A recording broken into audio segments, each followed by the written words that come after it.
The implementation of the environmental programs and projects in Cagayan Valley was sustained through the hardworking men and women of the Department of Environment and Natural Resources Region 2 despite the challenges brought about by the COVID-19 pandemic. Under the command of Regional Executive Director Gwendolyn Bambalan, the region has initiated innovations which resulted in the improved performance of Region 2. The innovations include the intensified convergence with DENR Region 1 and Cordillera Administrative Region toward better protection and conservation of the natural resources in Northern Luzon, operationalization of regional and provincial environmental law enforcement councils, orientation of MENROS and district engineers on environmental laws, partnership with mining companies for National Greening Program, partnership with FCF Minerals for the establishment of Arboretum at the Regional Ecological Park and Training Center, hauling, milling, and disposition of cut logs of mining companies, and optimizing online systems to improve DNR services and promote austerity measures. The stronger partnership with other government agencies, law enforcement groups, local government units, and other sectors also yielded positive results. On February 2, the nation witnessed the beginning of the whole-of-government approach to restore the mighty Cagayan River through the Build Back Better initiatives of President Rodrigo Duterte. DNR Secretary Roy Simatu and DPWH Secretary Mark Villar led the launch of the Cagayan River Restoration Project, the hope that every Cagayano longed for. The Regional Task Force has facilitated interventions for riverbank protection such as planting of bamboos and other suitable species along riverbanks, removal of sandbars, easement recovery, construction of flood control, and resettlement of affected communities. For clean air, the Environmental Management Bureau issued a total of 702 permits to operate. Permits of industries were monitored and the anti-smoke belching campaign was implemented. Ambient air quality monitoring of the Fiesta Airshed was also conducted. Under clean water, discharge permits were issued and establishments were monitored. Ambient water quality monitoring was conducted in priority water bodies and recreational waters.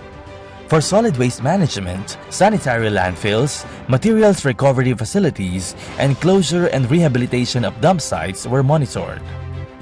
Under the Geohazard Groundwater Assessment and Responsible Mining, the Mines and Geosciences Bureau completed 5 vulnerability and risk assessments and 1 karst subsidence assessment. Groundwater assessment of LGUs was also conducted and agreements and other mining-related permits were issued. For the forest and watershed management, a total of 4,831 hectares of NGP plantations were established and maintained and protected the plantations established since 2019. The mechanized and modernized forest nursery, clonal nursery, and individual plus trees were also maintained, and small and water impounding system were constructed.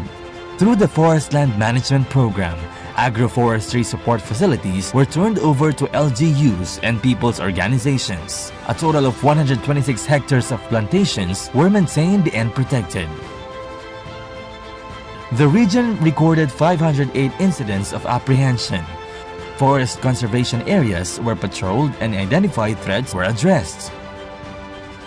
Under biodiversity conservation, the protected areas were maintained through survey, biodiversity monitoring, and protected area management board meetings. Caves were assessed, and ecotourism facilities are undergoing renovation and improvements. Wildlife enforcement officers were deputized and wildlife traffic monitoring units were mobilized. For coastal and marine ecosystems rehabilitation, coral reefs, mangroves, and seagrasses, including the water quality of protected areas, were monitored. Marine protected area networks were also strengthened and biodiversity-friendly enterprise of people's organizations were enhanced.